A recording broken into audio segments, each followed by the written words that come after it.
Hello everyone. So market में अगर आपको सस्टेन करना है तो मार्केट को हमेशा आपको रिस्पेक्ट देना है एंड मार्केट के अकॉर्डिंग आपको डिसीजंस लेना है। मान लीजिए कि आपने एक बहुत अच्छा बिजनेस फाइंड किया है, एक बहुत अच्छा अपॉर्चुनिटी आपको देखा, आपने उस पर अपना पोजीशन बनाया एंड बिजनेस अच्छा करता गया, बट समहाउ उसका स्टॉक नहीं चला। 2-3 साल के लिए बिजनेस अच्छा करता गया, उसका सेल्स में ग्रोथ आया, उसका ईपीएस में ग्रोथ आया, लेकिन स्टॉक आपकी बाइंग प्राइस पे ही रह गया। तो प्रैक्टिकली आपको लगेगा कि स्टॉक बहुत सस्ता हो चुका है एंड आपको वैल्यू मिल रहा है, लेकिन आप एक चीज़ मिस कर रहे हो। अगर वो स्टॉक आपकी डाइवर्सिफाइड पोर्टफोलियो का एक स्टॉक है तो आपको उतना ज़्यादा फर्क नहीं पड़ेगा, बट अगर वो स्टॉक आपकी कॉन्सेंट्रेटेड पोर्टफोलियो का पार्ट है तो आप मार्केट पे ऑलरेडी अंडर परफॉर्म कर चुके होंगे। एंड क्योंकि most of the retail investor के पास उतना कैपिटल बेस नहीं होता है, तो वो लोग ज़्यादातर कॉन्सेंट्रेट पोर्टफोलियो प्रेफर करते हैं। एंड कॉन्सेंट्रेट पोर्टफोलियो का बस एक ही बेनिफिट्स है कि आपको रिटर्न अच्छा मिलता है। रिटर्न तभी अच्छा मिलता है जब आपकी बेट्स, जो अपॉर्चुनिटी आपने फाइंड किया, वो सही दिशा पे जाए, तभी आपको उसका बेनिफिट मिलता है। Otherwise you under perform in the market. And दूसरी तरफ ये भी सोचना है कि अगर बिजनेस अच्छा कर रहा है तो स्टॉक क्यों नहीं चल रहा है। तो हो सकता है कि उस सेक्टर में जो टॉप की लीडर है उसका जो सेल्स ग्रोथ है उसके कंपेयर में आपकी कंपनी का सेल्स ग्रोथ कितना है। मान लीजिए कि जो टॉप का प्लेयर है वो 20% से ग्रोथ कर रहा है एंड आपका स्टॉक 25% से ग्रोथ कर रहा है, तो मार्केट को उतना फ़र्क नहीं पड़ेगा, मार्केट को उतना अच्छा नहीं लगेगा आपका बिजनेस। क्योंकि अगर लीडर के कंपैरिजन में आपका बिजनेस 1.5x या फिर 2x ग्रोथ नहीं दिखा रहा है तो मार्केट उतना ज़्यादा एक्साइटेड नहीं होता है।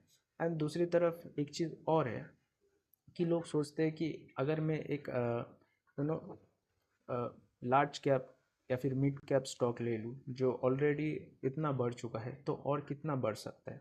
एंड सिमिलर टाइम अगर मैं एक छोटे कंपनी, अगर एक एसएमई स्टॉक या फिर एक माइक्रो कैप स्टॉक्स ले लूँ तो उसमें मुझे ज़्यादा रिटर्न मिलेगा।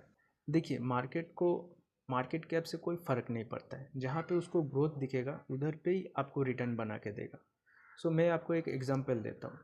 सो बैक एंड 2023 जब बुल रन स्टार्ट हो रहा था, तो भारत इलेक्ट्रॉनिक्स जो कंपनी था उसका market cap almost 80 to 90 thousand crore की आसपास था। एंड उधर से आप देखो कि बिजनेस में ग्रोथ था, ऑर्डर बुक अच्छा था एंड एग्जीक्यूशन भी उस तरीके से हो रहा था।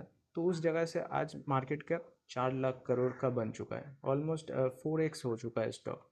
एंड सेम टाइम एक स्टॉक बोलता हूँ, ईवी सेक्टर से बिलोंग करता था, वर्ट वाइजर करके नाम था उसका।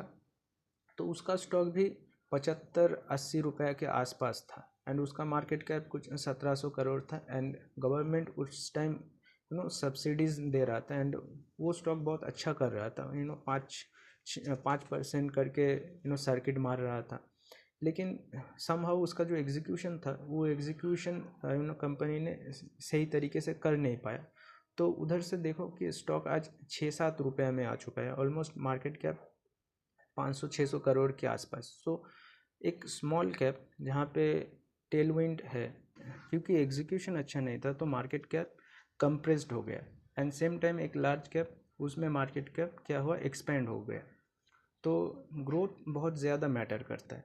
एंड दूसरी तरफ आप सोचोगे कि एसएमई स्टॉक लूँगा, वो ज़्यादा अंडर वैल्यूड लग रहा है, तो आप समझो कि एसएमई में करीब 250-300 स्टॉक है, उसमें से कोई 2-3-4 स्टॉक ऐसे होंगे जीना सीको टाइप जो बहुत अच्छा कर जाएगा। लेकिन सेम टाइम आप अगर सोचोगे कि एक एसएमई स्टॉक 20-30 गुना हो रहा है 2-3 साल में, द सेम टाइम आप बीएससी जैसा स्टॉक देखो, वो भी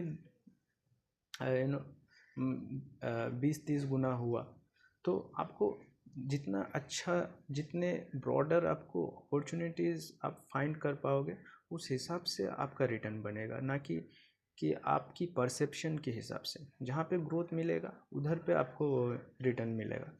तो आपको ज़्यादा से ज़्यादा अपॉर्चुनिटी को फाइंड करने में अपना टाइम देना चाहिए। जितना अपॉर्चुनिटीज़ आप फाइंड आउट कर पाओगे तो, एंड उसमें अगर ग्रोथ है तो वो अच्छा करेगा। किसका रिटर्न कितना ज़्यादा बनेगा ये उसके ऊपर डिपेंड करता है कि आप कितने ज़्यादा अपॉर्चुनिटीज़ फाइंड कर पाते हो।